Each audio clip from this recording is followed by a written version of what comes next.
Oke, Assalamualaikum warahmatullahi wabarakatuh. Selamat siang teman-teman mahasiswa, mudah-mudahan dalam kondisi sehat. Hari ini kita akan berbicara bagaimana cara menulis berita. Ya, saya akan mengajarkan sebuah prakteknya karena saya kemarin udah janji gitu ya, udah gemes pengen ngajarin teman-teman menulis berita. Tapi karena ini dalam konteksnya dalam online, jadi saya akan menjelaskannya mudah-mudahan lebih pelan-pelan gitu ya, lebih softly. Mudah-mudahan teman-teman bisa mengerti gitu ya, bisa memahami gitu ya. Jadi kalau tidak tahu bisa berkomunikasi di WhatsApp grup kita, kira-kira ini kenapa ya Pak, ini kenapa ya Pak gitu ya, nanti saya jelaskan. Nah, hari ini kita akan berbicara tentang teknik menulis berita dan juga kita akan menganalisa beritanya tuh kayak apa gitu ya. Kira-kira itu ya, mudah-mudahan teman-teman bisa mengerti dan bisa dipahami ya, intinya seperti itu. Jadi siapkan alat tulisnya nih dari sekarang, siapkan alat tulisnya, kira-kira mulai belajar bagaimana membuat merangkai penulisannya sebuah berita gitu ya. Oke, ini kebetulan nanti berita yang akan saya buat adalah berita online gitu ya. Karena kalau kita berbicara tentang media cetak koran nanti akan lebih sedikit panjang dalam pembuatan beritanya gitu. Konten isi beritanya agak panjang. Kalau media online dapat 7 paragraf udah masuk dalam kategori berita. Tapi kalau dalam media koran itu agak sedikit panjang penulisan beritanya gitu ya. Nah, kira-kira teman-teman apa aja yang harus disiapkan dalam langkah menulis sebuah berita? Yang pasti saat kalian diminta untuk menjadi seorang wartawan ataupun jurnalis online, yang harus ditentukan adalah siapkan alat rekamnya. Ya, selain ID card yang kita punya juga alat rekam. Kenapa kita perlu dengan alat rekam? Karena alat rekam ini adalah yang akan mencatat gitu ya. Kita akan mencatat ulang hasil dari apa yang kita narasumberkan, yang kita record gitu ya. Jadi langkah menulis berita yang pertama adalah tentukan tema berita yang akan kita tulis. Artinya kita biasanya ditempatkan tergantung dari redaksi. Redaksi akan menempatkan kita pada posisi berita kriminalitas kah, apakah berita olahraga kah, atau berita pendidikan gitu ya. Terus yang kedua, yang siapkan alat rekam untuk wawancara narasumber. Yang ketiga adalah mulai menulis beritanya ya. Saya nggak mau lama-lama, jadi saya pengen lebih teman-teman lebih cepat cara membelajarnya gitu ya. Nah, ini adalah ada sebuah kronologis gitu ya. Yang pasti kalau namanya orang wartawan itu pasti kan ada yang namanya permasalahan gitu ya. Ada permasalahan yang akan dituliskan menjadi sebuah berita. Nih, ini ada kronologis kejadian kebakaran di daerah Cikenteng gitu ya, Kota Bekasi yang menghanguskan 13 lapak kios gitu ya. Jadi kronologisnya seperti itu. Tanggal kejadiannya hari ini Kamis 7 Mei 2026 jam 13. Nah, ini udah masuk ke dalam kategori yang unsur 5W plus 1H belum ya gitu ya. Ini sedikit sudah masuk gitu ya karena sudah ada kronologisnya, udah ada tanggal kejadiannya, tapi kita belum menemukan narasumbernya. Maka kita akan melakukan yang namanya wawancara dengan narasumber. Kira-kira siapa narasumber yang bisa kita lakukan? Biasanya polisi, pemadam kebakaran kah, gitu ya, saksi dalam yang pemilik kios kah, gitu ya. Pokoknya siapa aja yang bisa kita jadikan sebagai narasumber yang akan menguatkan pemberitaan yang akan kita buat ya. Misalnya kita mulai dengan pertanyaan, kira-kira Pak bisa diceritakan kejadian kebakaran ini Pak gitu ya. Terus narasumbernya bilang, api bersumber dari konsleting dari Magicom yang meledak dan mengakibatkan muncul percikan api sehingga menghanguskan 13 lapak kios di tempat ini. Gitu ya. Pastikan satu baris kata yang dikatakan oleh narasumber dalam media online itu bisa jadi satu berita. Tergantung kita mengolah pemberitaannya tuh kayak apa gitu ya. Pemberitaannya tuh kayak apa gitu ya. Jadi kita bisa membuat berita gitu ya, membuat berita. Pastikan juga kita juga setelah melakukan wawancara dengan narasumber, kita tanya siapa dia.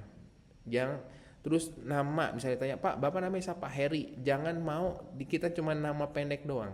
Kita minta nama lengkapnya. "Pak, mohon maaf, nama Bapak lengkapnya siapa?" Heri Susanto. "Pekerjaan apa Pak?" "Saya sebagai pemadam kebakaran." Yang namanya Heri tuh banyak gitu ya. Intinya kayak gitu. Jadi saya pengen kasih tahu ke teman-teman biar jangan sampai salah. Udah menulis berita, tiba-tiba sama redakturnya disuruh balik lagi. Cari itu namanya Heri, siapa nama lengkapnya Heri gitu ya. Apa jabatannya dia? Nah, gitu ya. Jadi kita harus punya tahu ya. Nah, si Heri ini siapa? Heri Susanto. Dia siapa? Dia petugas pemadam kebakaran. Nah, itu adalah seperti itu. Dalam pembuatan media online, tadi saya bilang ya, berita pendek bisa jadi berita. Karena apa? Karena kita menuntut kecepatan. Jadi cukup judul, cukup lead, cukup kutipan, isi dan penutup ya. 5 paragraf bisa jadi berita gitu ya. Nah, ini saya pengen ngajarin teman-teman biar cara membuat lead itu apa? Lead itu adalah paragraf pertama dalam pemberitaan. Ya, teras beritanya itu disebut dengan leadnya. Nah, ini adalah contoh beritanya yang seperti ini nih, biar teman-teman paham gitu ya. Ini contoh beritanya. Jadi ini hasil berita yang dibuat, kita harus buat judul dulu.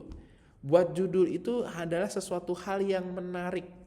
Harus dengan apa ya, emosional yang artinya saat orang membaca ingin punya rasa penasaran. Jadi jangan bikin judul yang biasa aja gitu ya, tapi bikin judul yang fantastis yang orang ingin membaca berita kita. Ya, ini judulnya saya buat 13 bukan lapak ya. 13 lapak terbakar akibat ledakan Magicom gitu ya. Wah, banyak nih. Jadi orang pengen tahu. Lead-nya seperti apa? Lead itu bagaimana cara membuat lead, Pak? Lead itu adalah gabungan antara, kalau saya cara membuatnya ya, tergantung orang, masing-masing punya angle cara menulisnya. Kalau saya membuat lead itu adalah gabungan antara judul yang saya buat dengan kutipan. Ya, ada sinkronisasi. Karena apa? Nanti setelah lead ada kutipan. Jadi apa yang kita tulis di lead itu harus dikuatkan dengan yang disebut dengan kutipan. Paham ya? Jadi saya ulangi ya, lead itu harus saat kita buat harus diperkuat dengan yang namanya kutipan. Gitu ya. Jadi banyak orang membuat lead itu nggak gampang gitu ya. Lead itu membuatnya tuh gampang-gampang susah gitu. Makanya saya bilang tolak ukurnya cara membuat lead itu biasanya kalau saya itu lihat rujukannya ke kutipan. Kutipannya apa gitu ya. Kutipannya apa yang sesuatu hal yang disampaikan oleh narasumber. Leadnya saya tulis, kebakaran kios di Ciketang, Bekasi mengakibatkan 13 kios hangus. Kejadian ini diduga konsleting listrik pada penanak nasi salah satu pemilik kios. Nah, kalau lead itu kan argumen yang ditulis oleh siapa? Seorang wartawan gitu ya. Bener gak nih wartawan ngomong kayak gitu? Ada buktinya melalui kutipan. Nah, kutipan itu ditulis. Ingat, yang namanya kutipan harus ada tanda kutip nih, tanda kutip.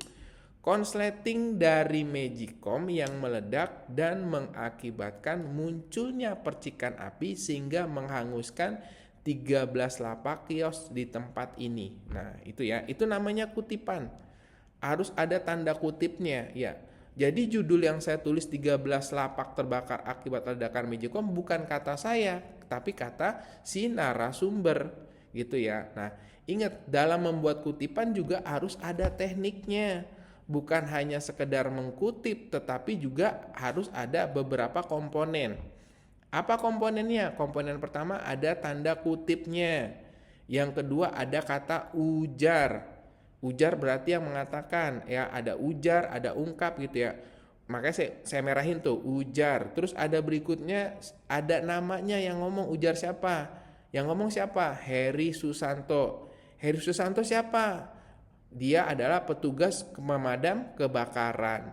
Tuh, terus kapan gitu ya? Kamis. Waktunya kapan? Tanggal 7 bulan 5 2026. Tadi saya mencantumkan jam.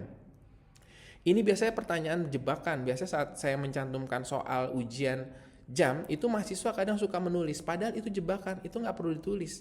Ya, hanya waktunya, maksudnya hanya tanggalnya aja. Kamis tanggal 7 bulan 5 2006. Jadi nulisnya bukan 7 Mei 2026 ya, tapi tanggal 7 garis miring 5 garis miring 2026. Itu cara menulis beritanya. Ada komponen-komponen yang harus dipahami ya. Saya kasih tahu lagi nih ya. Saya oret-oretan ya. Ini saya merahkan ada ujar ya, ujar. Nih ada tanda kutip ya. Mahasiswa itu terkadang kalau diminta menulis berita terkadang suka salah. Salahnya di mana? Biasanya tidak ada tanda terus ujarnya ada, namanya nama pendek. Nggak boleh nama pendek ya, harus nama panjang. Siapa? Heri Susanto.